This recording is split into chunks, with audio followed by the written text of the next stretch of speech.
Hey everyone, welcome back. Today, we're going to be taking a deep dive into the world of language testing.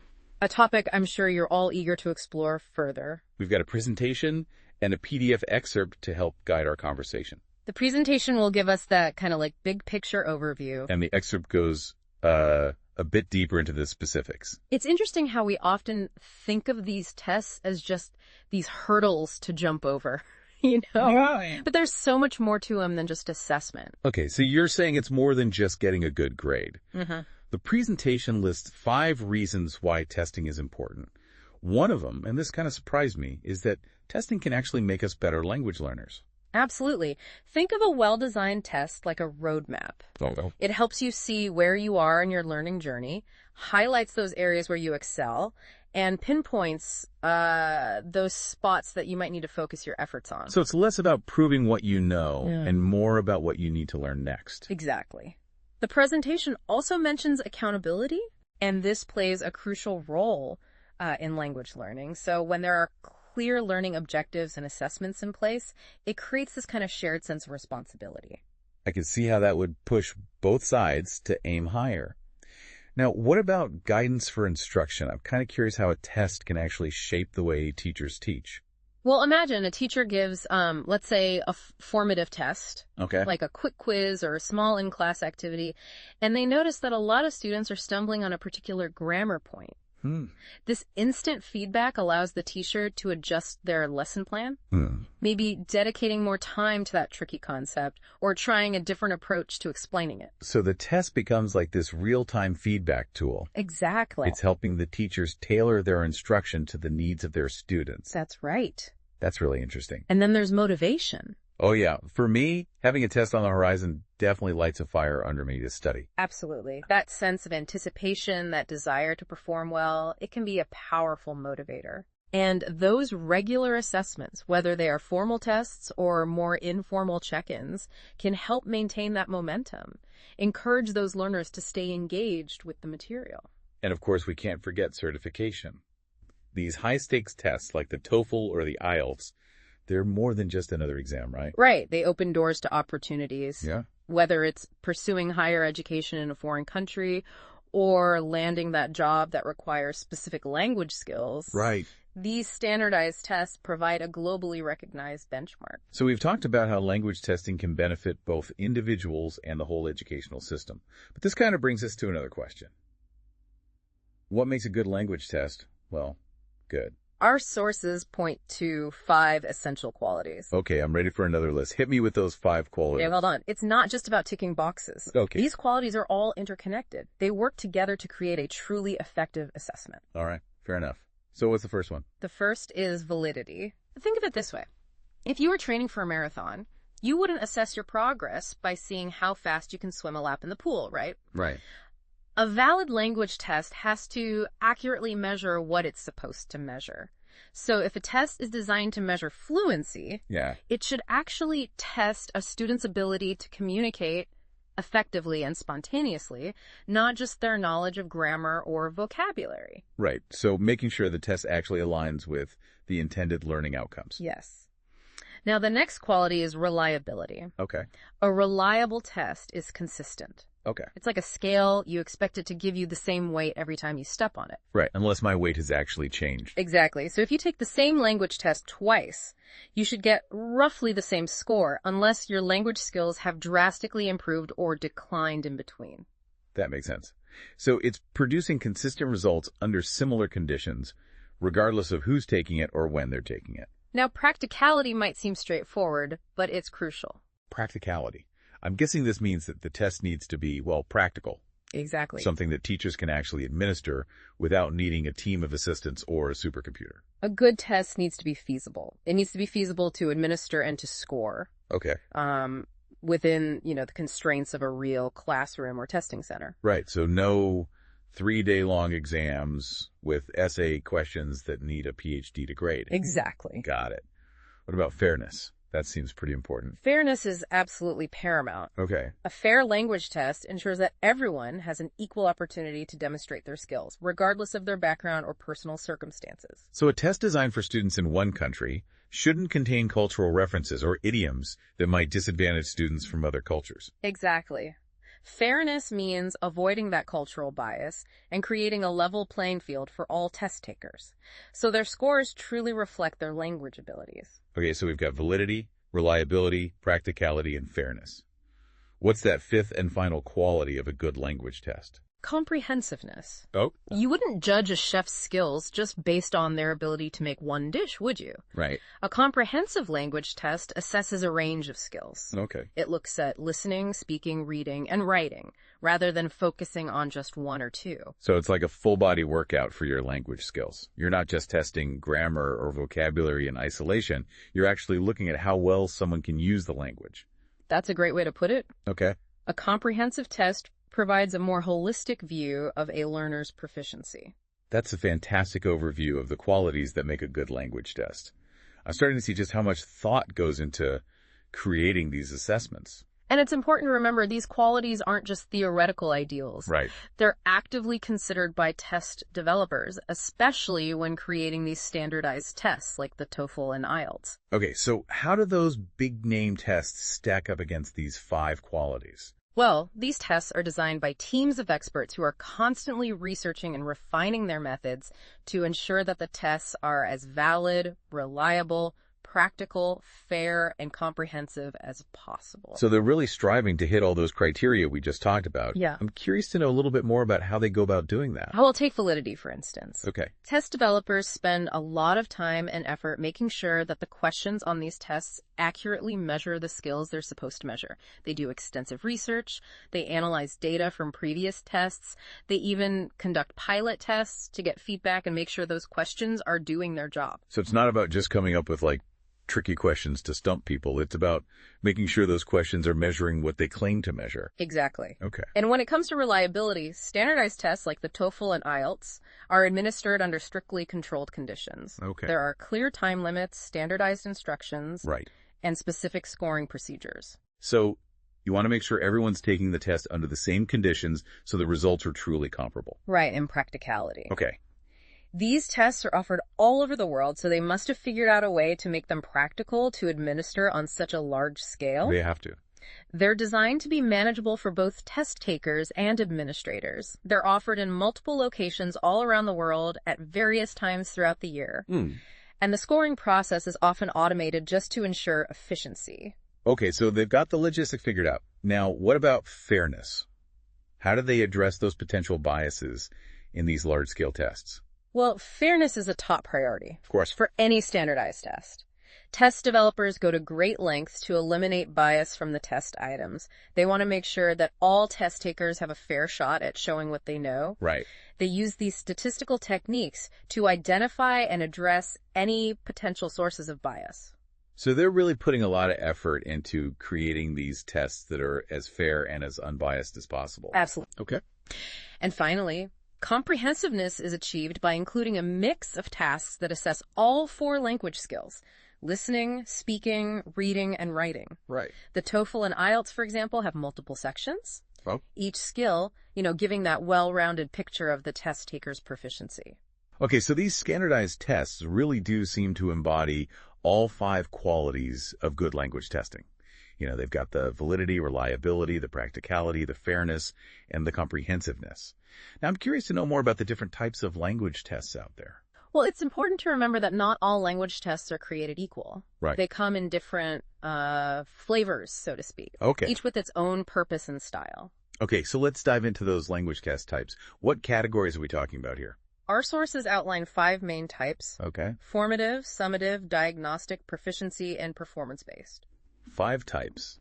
Okay, I'm ready to take some notes. Let's start with formative tests. What are those all about? Formative tests are kind of like check-ins along the way. Okay. They're designed to give both teachers and students feedback on how that learning is going. Okay. They're usually low stakes, meaning they don't count heavily toward a final grade. Okay. They can take many forms, like quick quizzes, in-class activities, or even just informal discussions. So they're more about helping students identify their strengths and weaknesses as they go, rather than giving them a final grade at the end. The focus is on providing feedback that students can use to improve their learning. Okay, so that's formative testing. What about summative tests? Those sound a little more serious. Summative tests are the big kahunas. Oh, okay. They are administered at the end of a unit or course. Okay. Or even, a whole program of study. Right. Think final exams, standardized tests like the TOEFL, or even those end-of-year exams. Yeah. The ones that make or break your summer plans. Right. So they're designed to measure what students have learned over a longer period of time, and they often carry more weight in terms of grades or certification. Exactly. Summative tests provide that comprehensive snapshot of student achievement, showing how well they've mastered the material that's been covered. All right, we've got formative tests for ongoing feedback and summative tests for evaluating overall achievement. What about diagnostic tests? Diagnostic tests are like detective work. Ooh, okay. They're given at the beginning of a course or program to pinpoint a student's strengths and weaknesses. They help educators get a clear picture of where each student stands before they even begin instruction. So it's like a pre-assessment to see what students already know and where they might need extra support. Precisely. Okay. Diagnostic tests help teachers tailor their instruction to the specific needs of their students right from the get-go. It's like you're creating this personalized learning plan for each student. Exactly. Now, proficiency tests, you've probably heard of these, especially if you've ever considered studying abroad or applying for a job that requires specific language skills. Oh yeah, proficiency tests, those are the ones that really make you sweat. Tests like the TOEFL and IELTS fall into this category. Exactly. Proficiency tests are designed to measure your overall ability in a language, regardless of how you learned it. Right. They're often used for certification purposes, to get into a university or to prove your language skills to a potential employer. So they're not tied to a specific curriculum or course of study. They're more about assessing your overall language proficiency. Exactly. And finally, we have performance-based tests. Okay. These are all about putting those language skills to the test in real-world scenarios. Okay. I'm intrigued. What does that look like? Well, instead of just answering multiple-choice questions or writing an essay, performance-based tests might involve participating in a conversation, Oh, wow. giving a presentation, or even role-playing a specific situation. So it's about assessing how well you can use the language in a real-life context, not just how much you know about the grammar and vocabulary. You got it.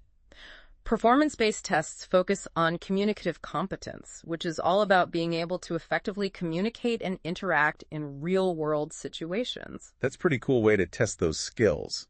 It's much more hands-on and interactive than traditional methods. And it's becoming increasingly popular. Educators are recognizing the importance of real-world language use. Well, that was a fascinating overview of the 5 main types of language tests. I'm starting to see how each type serves a different purpose and provides valuable insights. But now I'm curious, how do people actually go about designing these tests? Well, that's a great question, and it's something that our sources delve into quite a bit. Okay. They outline a 6-step process. All right, 6 steps. I'm ready for another list. Let's hear it.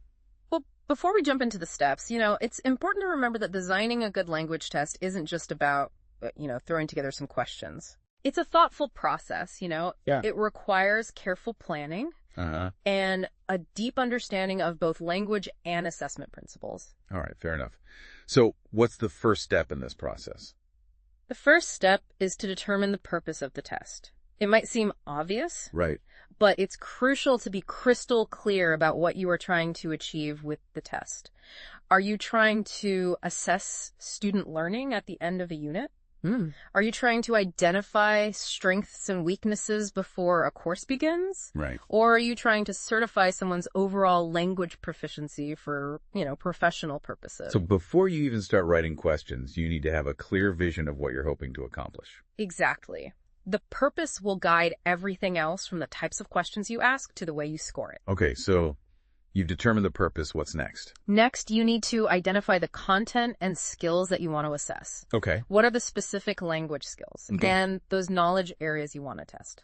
And how do those align with the learning objectives? Right. So if you're designing a test for a beginner English class, you wouldn't include like advanced grammar concepts or vocab that hasn't even been taught yet. Exactly. The content should be appropriate for the level of the learners. Yeah. And it should align with what they've been taught. Makes sense. So what's the third step in the process? The third step is to choose the format of the test. Okay. This involves deciding what types of questions or tasks will best assess the skills and content that you've identified. Right. Do you want to use multiple choice, short answer, essays, or even a combination of different formats? So you might choose, multiple choice questions to test reading comprehension, short answer questions to assess vocabulary, and essays to evaluate those writing skills. Exactly. Okay. The choice of format will depend on the purpose of the test, the skills being assessed, and those practical constraints. Okay, so you've got your purpose, you've got your content, you've got your format all figured out. What's next? Next, you need to create clear and concise instructions. Okay. Remember, you want to make sure everyone understands what they're supposed to do, so there's no confusion or ambiguity. Right. So even the best tests in the world won't be effective if the instructions are confusing or unclear. Exactly. Right. Clear instructions are crucial to ensure that the test is fair and those results accurately reflect the test taker's abilities. Okay, so you've written your questions, you've chosen your format, you've crafted crystal clear instructions. What's that fifth step? The fifth step, and this is where things get really interesting, is pilot testing. Okay. This is basically a dress rehearsal. You give the test to a small group of people who are representative of your target audience, and you see how they do. So it's like a test run to make sure that the test is actually working as intended. Exactly. Yeah. Pilot testing helps you identify any problems, maybe with the questions, the instructions, the format, and it also gives you a chance to see how long it takes people to complete it. Yeah, that makes sense. It's much better to catch those problems early on before you give the test to the whole class or, roll it out on a larger scale. Absolutely. Pilot testing is a crucial step in ensuring that your test is as effective and as reliable as possible. Okay, so you've piloted your test, you've made any necessary revisions, and you're finally ready to unleash it on the world. What is that sixth and final step in the test design process? The sixth and final step is all about reflection and refinement. Okay. Once you've administered the test, take some time to analyze those results, gather feedback, and think about what worked well, and what could be improved. So it's not just like a one and done kind of thing. Not at all. Okay. Designing a good language test is an iterative process. Okay. You're always learning and refining based on the data and feedback that you receive. That's a really important point. It's not about creating that perfect test right from the start. Exactly. It's about, constantly striving to improve those assessments. Exactly. To make them as effective as possible. The goal is to create tests that are not only accurate and reliable, but also meaningful and helpful for both teachers and learners. Well, that was a fantastic overview of those 6 steps involved in designing a good language test. It's definitely more than just writing a bunch of questions and hoping for the best. Absolutely. It's a complex process that requires that deep understanding of language and assessment principles. Now, I'm curious to know a little bit more about those challenges and trends that are shaping the field of language testing today. Well, that's a great segue into our next topic. Language testing is a dynamic field, constantly evolving to meet those changing needs. Okay, so let's talk about the challenges and trends in language testing. Okay. What are some of the big issues that people are grappling with today? Well, one of the biggest challenges is test anxiety. We all know how nerve-wracking it can be to take a test. Right. Especially, a high-stakes one that could have a big impact on your future. And for some people, that anxiety can be so severe that it actually interferes with their ability to perform. So their test scores might not accurately reflect their true language ability because they're so stressed out. Exactly. And that's a big problem because it means that the test isn't doing its job. So what can be done to kind of address that test anxiety? Well, there are a number of things that educators and test developers can do. Okay. One is to create a more supportive and a more relaxing testing environment. Things like comfortable seating, good lighting, clear instructions. Those can all help to reduce anxiety. So it's about creating more of a human-centered approach to testing. Exactly. Another approach is to provide students with strategies for managing that test anxiety, like relaxation techniques or positive self-talk. Right. Okay, so that's test anxiety. What about bias? I know that's a big concern in any kind of testing, but especially in language testing, where cultural differences can really come into play. You're absolutely right. Yeah. Bias in language testing can undermine the fairness and the validity of the assessment. Right. So, for example, if a test includes cultural references or idioms, that are only familiar to speakers from a particular background, then it's not going to be fair for speakers from other cultures. Right. So it's really important to be mindful of those cultural differences and to make sure the test is designed in a way that's fair to everyone, regardless of their background. Exactly. Test developers need to carefully consider the language that they use, the contexts that they present, and the perspectives that they represent to ensure that the test is as culturally neutral as possible. Okay, so we've talked about test anxiety, we've talked about bias. What other challenges are facing this field of language testing? Another big challenge is ensuring the validity of these tests. Okay, we talked earlier about validity being one of the key qualities of a good test, but maintaining that validity can be tricky. Why is that? Well, language is constantly evolving. Right. New words and phrases are being coined all the time. Yeah. And the way we use language is constantly changing. So it's a real challenge for test developers to kind of keep up. Right. And make sure those tests are still measuring what they're supposed to measure. So they need to constantly be reviewing and updating their tests to make sure that they're still relevant and accurate. Exactly. It's an ongoing process. Okay, so that's validity. What about practicality? I know that resources are often limited in education, so how can educators ensure they're using those resources wisely when it comes to language testing? That's a great point. Resource limitations are a major challenge for a lot of educational institutions. But there are ways to enhance language testing without breaking the bank. Okay. For example, educators can leverage online tools and resources, collaborate with colleagues to share best practices and materials, and explore creative approaches that don't require expensive equipment. So it's about thinking outside the box and finding those solutions that are both effective and affordable. Exactly. And finally, there's the challenge of feedback implementation. Okay. We talked about the importance of providing feedback. Right. But it's not enough to just give a grade or a score. Right. The feedback needs to be meaningful, actionable, and students need to know how to use it to improve. So it's not just about delivering feedback, it's about making sure that it's actually used to improve learning. Exactly. Okay. Educators need to find ways to make feedback a meaningful part of the process, and students need to be empowered to use it to take ownership of their language learning. Okay. Those are some pretty hefty challenges. But it's not all doom and gloom, right? There are also some exciting trends happening in language testing. Absolutely. Despite those challenges, the field is constantly innovating. Okay, good. And evolving. And one of the most exciting trends is that growing integration of technology. Okay, tell me more about that. Well, technology is transforming the way we design, administer, and score these tests. We're seeing this rise of online testing platforms that can automatically score assessments and provide instant feedback.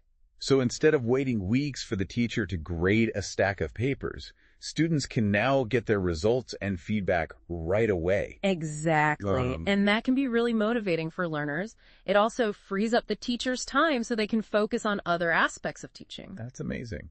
What other technological innovations are we seeing in language testing? Another really cool development is adaptive testing. Okay. Adaptive tests use computer algorithms to adjust the difficulty level in real time based on the test taker's performance. Wait, so the test actually changes as you're taking it? Exactly. If you answer a question correctly, the next question will be a little more challenging. Yeah. But if you answer incorrectly, the test will adjust the difficulty level down. That's incredible. It sounds like a much more efficient, personalized way to assess someone's true abilities. It is. And it can also be a more engaging experience for the test taker because they're constantly being challenged at a level that's appropriate. Okay, so technology is definitely shaking things up in this world. Yeah. What other trends are you seeing? Another trend that I find really exciting is that growing focus on communicative competence. Right. We talked about how performance-based tests assess that real-world language use. But this trend goes beyond specific test formats. Okay. It's about a shift in the overall philosophy. Okay. Away from that focus on rote memorization of grammar rules. Right. And toward a focus on how well someone can actually use the language to communicate effectively. So it's not just about knowing the rules, it's about being able to use them to speak, write, listen, and read effectively in those real-life situations. Exactly. Okay. And this shift is reflected in everything. Right. From the content of these tests to the way they are designed and administered. That's a really positive development. It seems like a much more meaningful and relevant way to assess language skills. It is. Yeah. And it's also a lot more engaging. Right. And motivating for learners. After all, who wants to spend all their time just memorizing grammar rules if they can't actually use them to talk to people? Right, exactly. So we've got technology and we've got communicative competence. what other trends are shaping the field? Another trend gaining momentum is the increased emphasis on formative assessment. Okay. We talked about how formative tests are used to provide that ongoing feedback. Right. But this trend is about more than just giving quizzes. Okay. It's about integrating formative assessment into every aspect of the learning process. So that feedback is constant, students are reflecting on their learning and making adjustments. So it's about making feedback a continuous loop rather than just that one-time event. Exactly. And it's about empowering students to take ownership. Right. And to use that feedback to guide their progress. That sounds like a really powerful approach to learning. It is. And finally, there's a growing interest in peer assessment. Right. Which involves students giving each other feedback. Wait, so instead of just getting feedback from the teacher, students are evaluating each other. Exactly. Okay. And there are a lot of benefits to this approach. Okay. For one thing, it can be incredibly helpful for students to get feedback from their peers. Right. They often learn from each other in different ways than they learn from the teacher. I can see how that would be the case. Sometimes it's just easier to relate to someone who's going through that same learning process as you. Right. Yeah. And another benefit of peer assessment is that it can help students develop their critical thinking skills and their ability to give and receive constructive criticism. So it's not just about getting feedback, it's about learning how to give feedback effectively. Exactly. Okay. And that's a valuable skill that can be applied in all sorts of contexts. Right, not just language learning. Exactly. Okay, well, those are some exciting trends in language testing. It's great to see the field evolving to embrace technology, promote that communicative competence, and foster a more student-centered approach to assessment. It's an exciting time to be involved. It certainly is. Now, before we move on, let's take a moment to just recap the key takeaways from our deep dive so far. Yeah. What are the most important things we've learned? We've learned that language testing is much more than just a means of assigning grades. Right. It's a complex process. It's remarkable how language tests can be these incredibly complex tools. Right. And yet they all come down to one thing, how we actually use them in the classroom. You're so right. We've spent a lot of time unpacking the theory and design of these tests. Yeah. But I'm curious, how does all of this actually translate into real-world practice? Right. Our sources actually give some really helpful tips for administering language tests effectively. Okay. One of the things they emphasize is creating a positive and supportive testing environment. It's all about setting the stage for success. Right. Think about it. If you're taking a test in a room that's freezing cold, right, or there's construction noise blaring outside. Oh, tell me about it. I remember taking exams in college. Yeah. Where the fluorescent lights were buzzing so loudly. Right. It was like a swarm of angry bees was trapped in the ceiling. Yeah. Not exactly conducive to deep thinking. Exactly. Those kind of distractions can really throw you off your game. Right. And it can make it harder for students to really perform to the best of their abilities. Right. So a good testing environment should be calm, right, quiet, and comfortable with as few distractions as possible. So it's about creating a space where students can really focus on the task at hand and show off those language skills. Precisely. And that includes things like making sure the seating is comfortable, right, the lighting is adequate, right, and the temperature's, just right. Okay, so environment is key. What else do we need to consider when we're administering a language test? Well, timing is another crucial factor. It's important to give students enough time to complete the test without feeling rushed, but not so much time that they start to get bored or, lose focus. So it's a little bit of a balancing act. It is. Yeah. You need to find that sweet spot between giving students enough time to think about each question and keeping things moving at a good pace. That makes sense. And of course, clear instructions are essential. Oh, absolutely. I've definitely taken tests where the instructions were so convoluted, I spent more time trying to figure out what I was supposed to be doing than actually answering the questions. I've been there. Clear, concise instructions are essential. Yeah. Students need to know exactly what's expected of them, how much time they have, and what to do if they encounter any problems. It's about setting those expectations up front so there are no surprises during the test itself. Exactly. And it's important to remember that not all students are created equal. Right. Some students may need special accommodations. Right, like extra time, alternative formats, or assistive technology. Exactly. It's all about leveling the playing field. Right. Ensuring that everyone has a fair testing experience. Okay, so we've talked about environment, timing, instructions, and accommodations. What's that final tip for administering these tests effectively? The final tip, and this one might seem obvious, is to monitor the testing process. Having a teacher or proctor present can help to prevent cheating and ensure that everyone's following the rules. So it's about maintaining that academic integrity. Yes. And creating a fair environment. Exactly. Yeah. For everyone. Now, administering the tests is just the first step. Once those tests are done, it's time to shift gears and focus on assessment. Or more specifically, the assessment of language performance. Okay, so we're moving from the doing to the analyzing. Exactly. What happens after those test papers are all stacked up and ready to be graded? This is where we go beyond just assigning grades. We use the test results to gain valuable insights into student learning. It's like putting on our detective hats and piecing together the clues. I love that analogy. Yeah. So how do we become those language detectives? What tools can we use to really assess that language performance? Our sources highlight a number of valuable strategies. Okay. One of the most important is data analysis. Okay, so we're talking about crunching the numbers, looking for those patterns in the data. Exactly. Okay. By analyzing those results, we can get a sense of overall class performance. Okay. Identify those areas where students are excelling. Right. And pinpoint those areas where they might be struggling. So it's not just about looking at those individual student scores. Right. It's about looking at the data as a whole to see if there are any, broader patterns emerging. Precisely. Okay. And this data can be incredibly valuable for teachers. Right. For example, if you see a large percentage of students missing a particular question on a test, it might mean that the concept being tested wasn't taught effectively. Right. Or that the question itself was just poorly worded. So data analysis can actually help teachers identify areas where they might need to adjust their teaching methods. Exactly. Okay. It's about using the data to inform and improve our teaching. Right, right. Now, while that data analysis helps us see that big picture, individual feedback is crucial for helping each student grow. Absolutely. Because every learner is different. Right. They all have their own strengths and weaknesses. Exactly. Individual feedback should go beyond just a grade or score. It should highlight those strengths, pinpoint those areas where they need to work a little bit more and offer suggestions. So it's about providing that personalized guidance that helps each student move forward in their language learning journey. Precisely.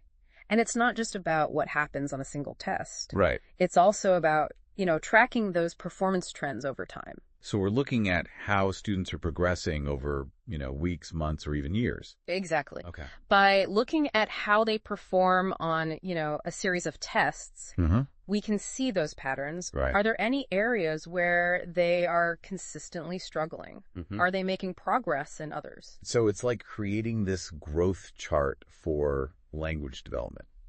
That's a great way to put it. Okay. And this data can be incredibly valuable. Yeah. It can help identify students who might need a little extra support. Right. Adjust those teaching methods. Right. Make those curriculum changes. Okay, so we've got data analysis, we've got individual feedback, we've got performance trends. What other strategies can we use to effectively assess language performance? Another useful technique is comparative analysis. Okay. This involves comparing the performance of, different groups of students or comparing the performance of the same group over time. So you might compare the performance of students in one class to the performance of students in another. Right. Or you might compare the performance of students on a particular test to their performance, a year ago on a similar test. Exactly. Yeah. This kind of analysis can be really helpful, for identifying best practices, seeing how different teaching methods impact learning, and making those data-driven decisions. It's like running an experiment to see what works best. It is. And all of this data is only as good as what we do with it. Right. It's not enough to just collect it and analyze it. We need to take action. Exactly. And that's where actionable insights come in. Okay. It's about taking all the data, all those observations and analyses, and turning it into concrete steps that we can take to improve our teaching. So it's about closing that loop between assessment and instruction. Exactly. We gather that data, we analyze it to get those insights. Right. And then we use those insights to improve the learning experience. Precisely. For our students. It's a cyclical process. It should be constantly informing our work. Okay, that's a really helpful overview of how to assess language performance and use the data to improve our teaching. And in our next section, we'll explore how all of this connects to those bigger picture educational outcomes and how we can empower those learners. It's amazing how much ground we've covered when it comes to language testing. I know, right? We've really gone from the why to the how, and even taken a look at those challenges and trends shaping the field. It's been quite a journey. It has. But, all of this complexity ultimately leads to one outcome. And that is how testing actually impacts what students learn. That's the heart of it. Right. Our sources highlight this direct link between effective language testing and, better educational outcomes. When we use tests thoughtfully, strategically, we can really guide students towards greater language proficiency. It's almost like this virtuous cycle, isn't it? Yeah. Good tests inform good teaching, which leads to better learning, which, can then be measured and further improved through more testing. Precisely. It's this dynamic process of continuous improvement with testing as that key driver. Right. But I'm curious, what are your thoughts on the role of the learners themselves in all of this? We've talked a lot about educators and test developers. Right. But what about empowering learners to take charge of their own development? Well, that's a great question. It makes me think about those trends that we discussed earlier, formative assessment and peer assessment. Right. When learners actively participate in the process, they become much more invested. It shifts that focus from pleasing the teacher or getting a good grade to something more meaningful. Right. Like, understanding their own strengths and weaknesses. And think about how powerful peer feedback can be. When students are giving constructive criticism to each other, they're not only learning from each other's mistakes, but, they're developing valuable communication skills in the process. It creates a really supportive learning environment where everyone is contributing to each other's growth. Exactly. So as we start to wrap up our deep dive today, I want to leave our listeners with this challenge. How can we, as educators, learners, members of this community, really foster that culture of assessment that is empowering, meaningful, and beneficial for everyone? That's a fantastic challenge. It's a good reminder that testing shouldn't be a source of stress. Right. It should be a tool that helps us understand how we learn, celebrate our progress, and really guide us towards fluency. And as technology continues to reshape the landscape of language testing, we have this incredible opportunity to create more innovative and personalized approaches. Absolutely. But it's crucial that we use these advancements responsibly, prioritizing fairness and accessibility for all. Well said. Well, it's been a truly fascinating journey exploring the world of language testing with you. I know our listeners have learned so much from our deep dive. I hope so. And remember, the exploration doesn't end here. Right. The field is constantly evolving. There's always something new to discover. That's right. We encourage you to continue exploring the resources mentioned in our source materials. There are fantastic books and journals and websites out there. Absolutely. That can really deepen your understanding of this field. Yeah. So as you continue on your language learning journey, remember that assessment can be a valuable tool for growth and empowerment. Absolutely. Embrace those challenges. Yeah. Celebrate your success. Right. And never stop exploring this vast and wonderful world of language. Couldn't have said it better myself. Thanks for joining us on this deep dive. Until next time, happy language learning.